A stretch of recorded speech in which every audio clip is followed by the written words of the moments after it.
നമസ്കാരം. എന്ത് V D സതീശനെ കണ്ടില്ല എന്ന് ആലോചിച്ചേ ഉള്ളൂ. കാരണം കോതമംഗലം കുട്ടമ്പുഴയിൽ എൽദോസ് എന്ന് പറയുന്ന ഒരാൾക്ക് കാട്ടാൻ ആക്രമണത്തിൽ ജീവൻ നഷ്ടപ്പെട്ടിട്ടുണ്ടല്ലോ. അപ്പൊ ആ വിഷയവുമായി ബന്ധപ്പെട്ട് ദുരന്തത്തിൽ മീൻ പിടിക്കാൻ എന്തുകൊണ്ട് വി ഡി സതീശൻ എത്തിയില്ല എന്ന് ആലോചിച്ച് നിൽക്കുമ്പോഴാണ് സതീശൻ വാർത്താ സമ്മേളനം നടത്തുന്നത്. ജനങ്ങളെ എങ്ങനെയാണ് വി ഡി സതീശൻ തെറ്റിദ്ധരിപ്പിക്കുന്നതെന്നും ഇത്തരം സന്ദർഭങ്ങളിൽ എങ്ങനെയാണ് സതീശൻ കലക്കവെള്ളത്തിൽ മീൻ പിടിക്കുന്നതെന്നും വോട്ട് ബാങ്ക് രാഷ്ട്രീയം കളിക്കുന്നതെന്നും ഒക്കെ നമുക്കൊന്ന് കാണാം. അതിനു മുമ്പ് ആദ്യം തന്നെ അദ്ദേഹത്തിന്റെ പ്രതികരണം എങ്ങനെയാണ് ഈ വിഷയത്തിൽ എന്നൊന്ന് പരിശോധിക്കാം. ഇന്നലെയും എറണാകുളം ജില്ലയിലെ കോതമംഗലത്തിനടുത്ത് വനാതിർത്തിയിൽ ഒരാൾ കൂടി ആനയുടെ ചവിട്ടേറ്റ് ക്രൂരമാമിതം കൊല്ലപ്പെട്ടിരിക്കുകയാണ്. ആന ചവിട്ടിയരയ്ക്കാണ് ഉണ്ടായത്. ഇത് ആവർത്തിച്ചുകൊണ്ടിരിക്കുകയാണ്. മനുഷ്യനും മൃഗങ്ങളും തമ്മിലുള്ള ഈ സംഘർഷം കേരളത്തിൻ്റെ വനാതിർത്തികളിൽ നിരന്തരമായി ആവർത്തിച്ചുകൊണ്ടിരിക്കുകയാണ്. ഞങ്ങൾ നിയമസഭയ്ക്കകത്തും പുറത്തും ഇതിന് പരിഹാരമുണ്ടാക്കാൻ വേണ്ടിയിട്ടുള്ള നടപടികൾ സർക്കാർ സ്വീകരിക്കണം എന്നാവശ്യപ്പെട്ടുകൊണ്ട് പല പ്രാവശ്യം ഞങ്ങൾ സമ്മർദ്ദം ചെലുത്തി. സർക്കാരിൽ നിരവധിയായിട്ടുള്ള സമരങ്ങൾ നടത്തി. പക്ഷേ ദൗർഭാഗ്യകരമെന്ന് പറയട്ടെ, ഒരു നടപടിയും വനം വകുപ്പ് സ്വീകരിക്കുന്നില്ല. ഒരു നടപടി. ഏകദേശം ഈ സമീപകാലത്ത് നിയമസഭയിൽ വെച്ച കണക്കനുസരിച്ച് സമീപ വർഷങ്ങളിൽ വന്യമൃഗങ്ങളുടെ ആക്രമണത്തിൽ കൊല്ലപ്പെട്ടവരുടെ എണ്ണം 1000-ഓളം വരെയാണ്. 1000-ഓളം ആവുകയാണ്. ഈ നിയമസഭയിൽ വെച്ച കണക്കാണ്. 1000-ഓളം ആവുകയാണ്. അത് വർദ്ധിച്ചുകൊണ്ടിരിക്കുകയാണ്. മാത്രമല്ല വ്യാപകമായി കൃഷിയിടങ്ങൾ കൃഷി ചെയ്യാൻ പറ്റാത്ത തരത്തിൽ പോകുന്നു. കേരളത്തിലെ ഏറ്റവും വലിയ കാർഷിക മേഖലയാണ് ഈ വനാതിർത്തികളിലുള്ള കിഴക്കൻ മേഖല. അവിടെ കിഴങ്ങ് കൃഷി തീരെയില്ല. കാരണം പന്നി കംപ്ലീറ്റ് കുത്തിമറിച്ചിട്ടു. കപ്പ ചെയ്യാൻ പറ്റുന്നില്ല, ചേമ്പ് ചെയ്യാൻ പറ്റുന്നില്ല, ഒരു തരത്തിലുള്ള ഇഞ്ചി ചെയ്യാൻ പറ്റുന്നില്ല. കിഴങ്ങ് കൃഷി മുഴുവൻ തകർന്നു. ആന ആക്രമിച്ച് വാഴ മുഴുവൻ തകർന്നു, റബ്ബർ തകരുന്നു, കുരങ്ങൻ തേങ്ങയിട്ടുകൊണ്ട് പോകുന്നു. ഉപജീവനം പോലും നഷ്ടപ്പെട്ടിട്ടാണ് ആളുകൾ നിൽക്കുന്നത്. പല സ്ഥലത്തും വന്യമൃഗങ്ങൾ ഇറങ്ങി പശുവിനെയും ആടിനെയും കൊല്ലുകയാണ്.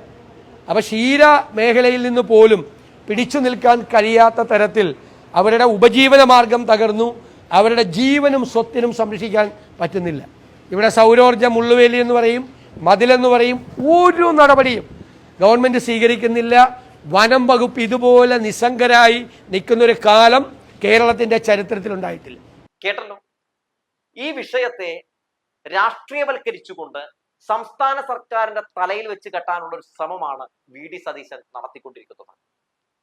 കേന്ദ്രത്തിന്റെ അനാസ്ഥ മൂലമാണ് കേരളത്തിൽ വന്യജീവി ആക്രമണങ്ങൾ വർദ്ധിച്ചു വരുന്നതെന്ന് നന്നായി തന്നെ വി ഡി സതീശൻ അറിയാൻ പാടില്ലാഞ്ഞിട്ടൊന്നുമല്ല.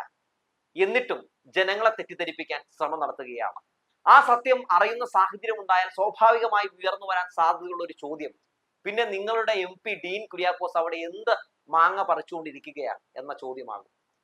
അതുകൊണ്ട് ഡീൻ കുര്യാക്കോസിനെ സേഫ് ആക്കാനും ഇവിടെ നിന്ന് ജയിച്ചു പോയ 18 UDF MP-മാർക്കെതിരെ ആരോപണങ്ങൾ ഉയർന്നു വരാതിരിക്കാനും ഒക്കെ വേണ്ടിയാണ് ഈ വിഷയത്തെ മറ്റൊരു രീതിയിലേക്ക് തിരിച്ചുവിട്ടുകൊണ്ട് സംസ്ഥാന സർക്കാരിന്റെ തലയിൽ വെച്ച് കെട്ടാൻ വേണ്ടി വി ഡി സതീശനും സംഘവും ശ്രമം നടത്തിക്കൊണ്ടിരിക്കുന്നതാണ്.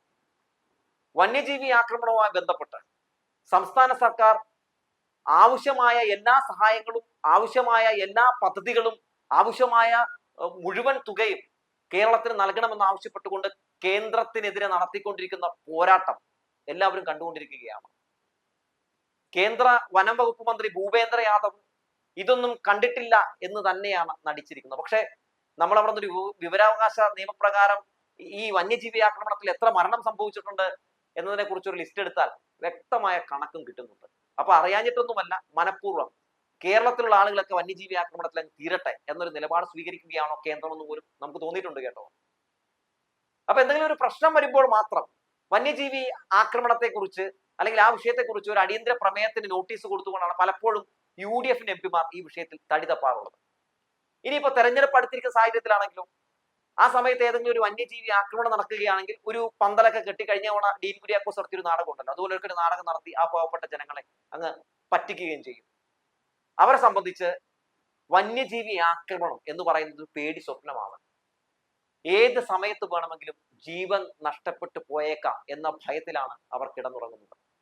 അവർ കിടന്നുറങ്ങുന്നു എന്ന് പോലും പറയാൻ പറ്റില്ല കേട്ടോ. കാരണം അത്രത്തോളം ഭീതിയിലാണ് അവർ ജീവിക്കുന്നത് പോലും. അതുകൊണ്ട് അവരുടെ മുമ്പിലേക്ക് വന്യജീവി ആക്രമണത്തെ പ്രതിരോധിക്കാൻ നമുക്ക് കഴിയും, എനിക്ക് അത് സാധിക്കുമെന്ന് പറഞ്ഞു വരുന്ന എല്ലാവരെയും അവർ വിശ്വസിക്കും.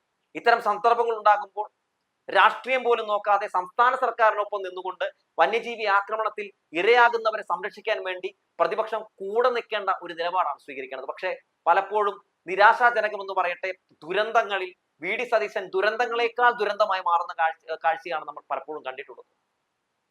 അതിനെയൊക്കെ എങ്ങനെ വിറ്റ് പുട്ടടിക്കാം, അല്ലെങ്കിൽ അതിനെയൊക്കെ എങ്ങനെ വിറ്റ് വോട്ട് ബാങ്ക് രാഷ്ട്രീയം കളിക്കാം എന്നാണ് അദ്ദേഹം ചിന്തിക്കുന്നത്. ഇവിടെ ഒരു സർക്കാരില്ലായ്മയുണ്ട് എന്ന് വരുത്തി തീർക്കാനാണ് വി.ഡി. സതീശൻ ഇതിലൂടെയൊക്കെ ശ്രമം നടത്തിക്കൊണ്ടിരിക്കുന്നത്. 24 മണിക്കൂറും എല്ലാം പറഞ്ഞ ശേഷവും വി.ഡി. സതീശൻ പറയും ഇവിടെ ഒരു സർക്കാരില്ല, ഇവിടെ ഒരു സർക്കാരില്ല, ഇവിടെ ഒരു സർക്കാരില്ല എന്ന് പറഞ്ഞുകൊണ്ടിരിക്കും. വയനാട് ദുരന്തം സംഭവിച്ചപ്പോൾ ഈ സർക്കാർ എങ്ങനെയാണ് പ്രവർത്തിച്ചതെന്ന് എല്ലാവരും കണ്ടതാണ്. ജീവൻ പോലും നോക്കാതെ മന്ത്രിമാർ, ഈ എൽ ഡി എഫ് സർക്കാരിലെ മന്ത്രിമാർ ആ ഉരുൾപൊട്ടലുണ്ടായ ആ ദുരന്ത പ്രദേശത്തേക്ക് ഇറങ്ങിയ കാഴ്ചകളൊക്കെ നമ്മൾ കണ്ടതാണ്. ആദ്യം അവരിറങ്ങി ആളുകളെ രക്ഷപ്പെടുത്താനുള്ള ശ്രമങ്ങൾ നടത്തി ജനങ്ങൾക്ക് മാതൃകയാകുന്ന ഒരു കാഴ്ചയാണ് കണ്ടത്. ഒരു മുഖ്യമന്ത്രി സമാനതകളില്ലാത്ത മാതൃകാപരമായ രക്ഷാപ്രവർത്തനമാണ് നടത്തിയത്. അപ്പോഴും ആ വിഷയങ്ങളൊക്കെ കഴിഞ്ഞപ്പോഴും നമ്മുടെ വി.ഡി. സതീശൻ പറയുന്നത് സംസ്ഥാന സർക്കാരാണത്രേ ഈ വയനാട് ജനതയെ ദ്രോഹിക്കുന്നത് എന്നാണ്. അതും കേന്ദ്രത്തിന്റെ അവഗണനയാണെന്നും കേരളം ആവശ്യപ്പെട്ടിട്ടുള്ള തുക നൽകാതെ ഈ വയനാടിനെ ദ്രോഹിക്കുകയാണെന്ന സത്യവും നിലനിൽക്കുമ്പോഴും വി.ഡി. സതീശൻ അതൊക്കെ സംസ്ഥാന സർക്കാരിന്റെ അനാസ്ഥയാണെന്ന് വരുത്തി തീർക്കാനാണ് ശ്രമം നടത്തിക്കൊണ്ടിരിക്കുന്നത്. മാക്സിമം ജനങ്ങളെ തെറ്റിദ്ധരിപ്പിക്കുക, ഗീബൽസ്യൻ തന്ത്രം പയറ്റുക, ഒരു നുണ തന്നെ 10,000 മടങ്ങ് പറഞ്ഞ് അത് സത്യമാണ് എന്ന രീതിയിൽ പറഞ്ഞ് പ്രതിഫലിപ്പിക്കുക. അതാണ് കോൺഗ്രസ് ഇപ്പോൾ ചെയ്തുകൊണ്ടിരിക്കുന്നത്.